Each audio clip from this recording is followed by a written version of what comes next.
Do you belong to the oldest surname in England?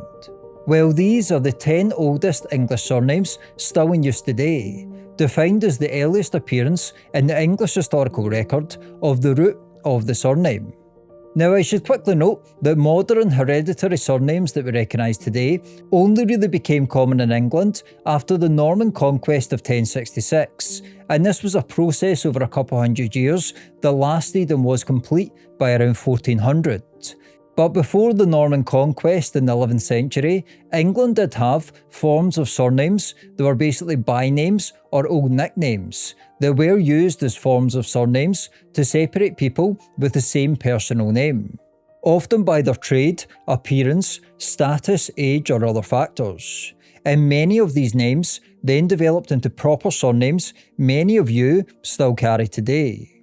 Now, I should also note that old personal names in Anglo-Saxon England often later developed into surnames, such as Godwin or Edward, but I have excluded these from this list as I previously made another video going through Anglo-Saxon surnames, and they often weren't used as bynames in medieval times.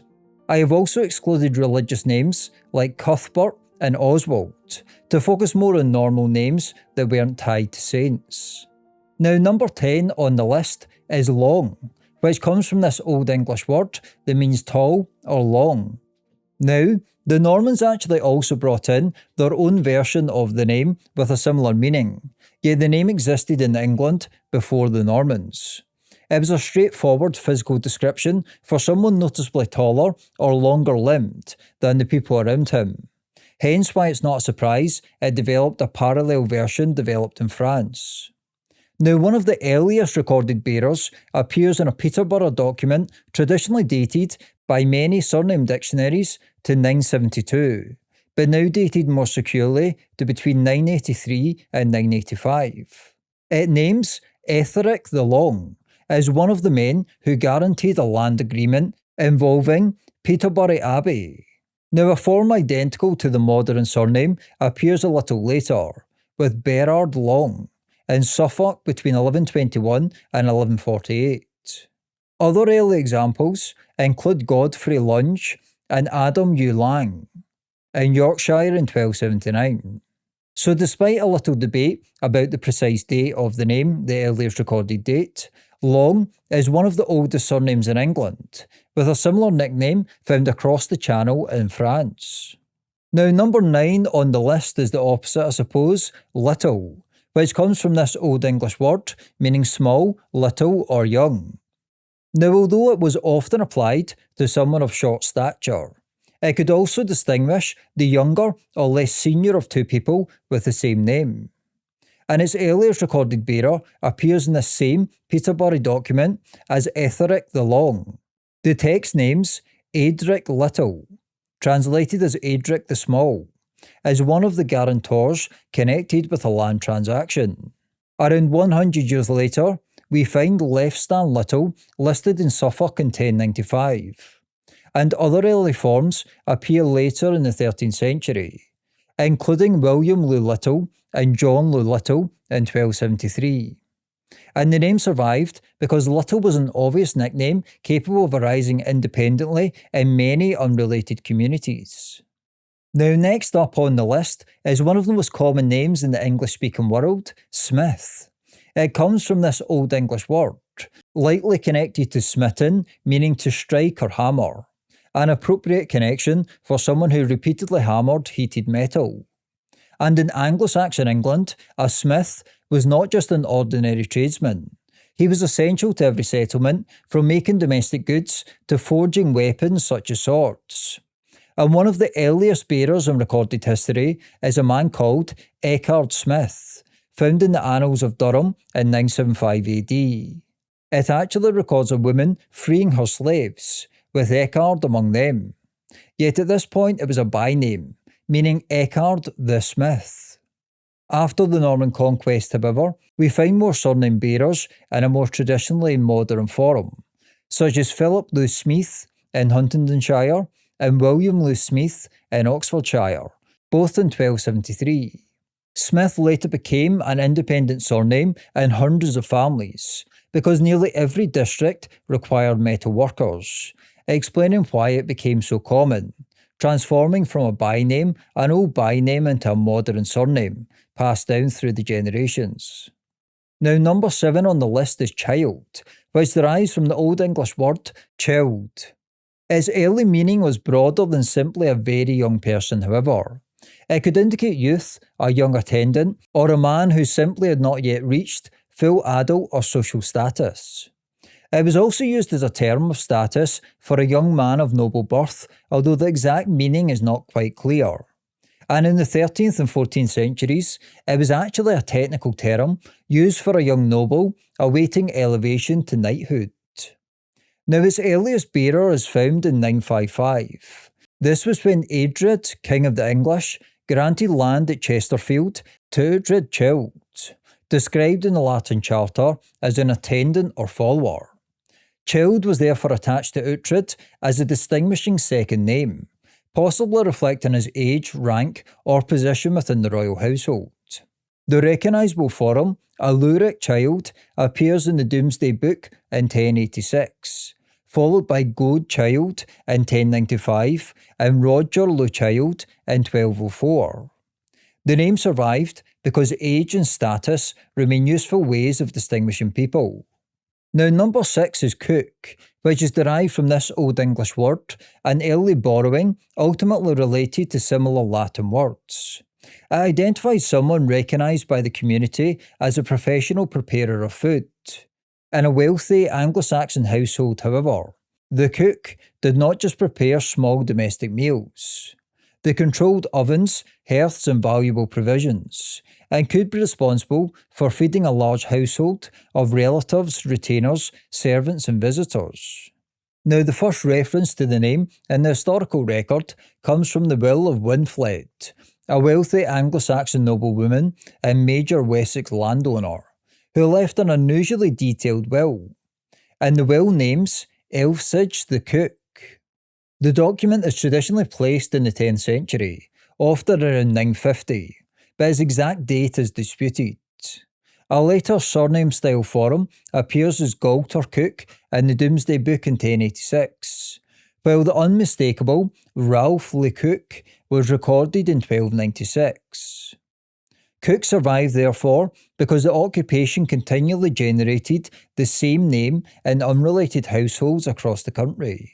Now, next up is wright, which comes from this Old English word, which originally meant something like a worker or maker, which over time came to mean a shaper or maker of wood. Where the smith worked metal, the wright worked timber. And in a world where houses, ships, and ploughs were all built of wood, he was indispensable. Like Smith, it began as an occupational byname, before becoming a surname. And an early reference to the name is again found in Wilfled's will. She orders the freeing of a man identified as simply the wright. Damage to the manuscript has removed his personal name, however, but the occupational identifier survives. Later medieval bearers include Patir le Reith in Sussex in 1214, and Robert le Reach in Essex in 1255. Like Smith and Cook, Wright survived because an essential occupation independently created the surname in many different communities. Now we're into the top 4, and is your surname going to be on the list? Please let me know in the comments below what your surname is. Now, number 4 on the list is Stubbs, which comes from this Old English word, which meant a stump, post, or the remains of a felled tree. It was probably topographical, identifying someone who lived in a house near a notable stump or a land recently cleared of woodland. It could also have been used as a nickname for a short, solidly built person as well. Now, the earliest bearer is Elfhe Stubb.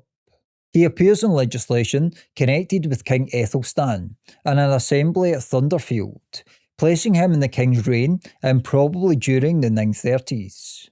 Later bearers of the name include Richard Stubb in Yorkshire in 1185, who is actually recorded as being a Knights Templar. Geoffrey du Stubbs is also found a little later in 1199. And now we're into the top 3. Now, third is white, which comes from this Old English word, which meant white, pale, or bright. As a byname, it probably describes someone with notable fair or white hair, a pale complexion, or possibly really light coloured clothing. In some cases, it is perhaps from the Middle English survival of this Old English personal name. The name may also be topographic, referring to someone who lived by a bend or curve in a river or road, from an Old English word that meant bend. Now, the earliest secure English form belongs to Wulfnoth the White, a witness to a manumission associated with King Ethelstan around 925. Now, this is stronger evidence than the famous 7th century story of White Hewald by the monk Bede, because Bede recorded Hewald's description in Latin as Albus, rather than using the English name form ancestral to white. By the 12th century, the recognisable form Berwaldus the White appears, followed by medieval variations.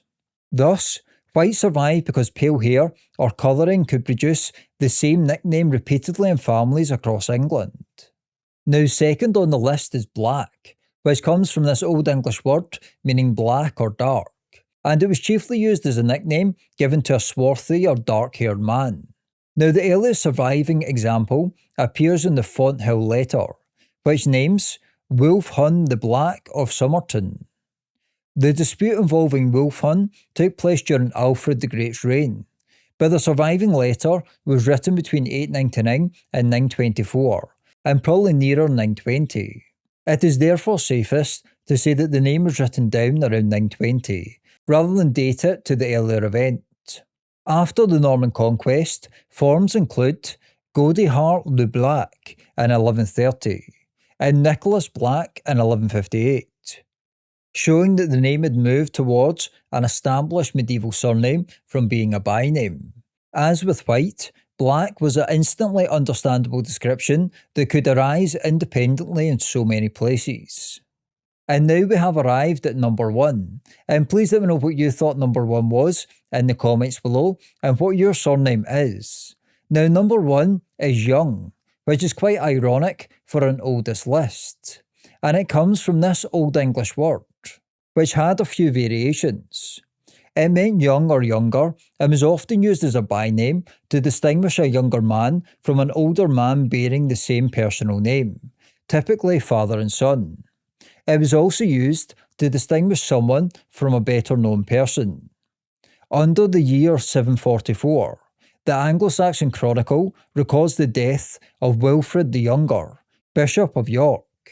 He was known as Wilfrid the Younger to distinguish him from the more famous Saint Wilfrid, the earlier 7th century Bishop of York.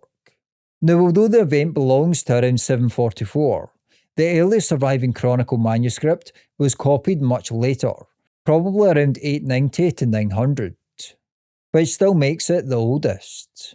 Now, as far as a more recognisable hereditary surname, this appears later in records, such as Hugh Lou Young in Oxfordshire in 1273.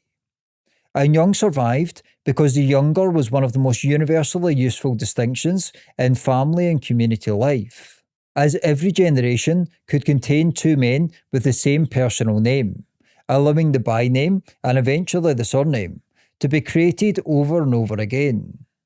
Now, I should note that several famous candidates missed the list. Hat is often declared the oldest English surname in Google results, but that claim ultimately comes from a Victorian argument based on an undated record that's hard to prove. Priest, Goldsmith, Reed, Old, Sheriff and Colt are among other close contenders. But what are 7 English surnames of Anglo-Saxon origin? Well, to find out, please click here. Thanks for watching, please subscribe and hit the bell, and let me know your thoughts in the comments below, and I'll see you next time.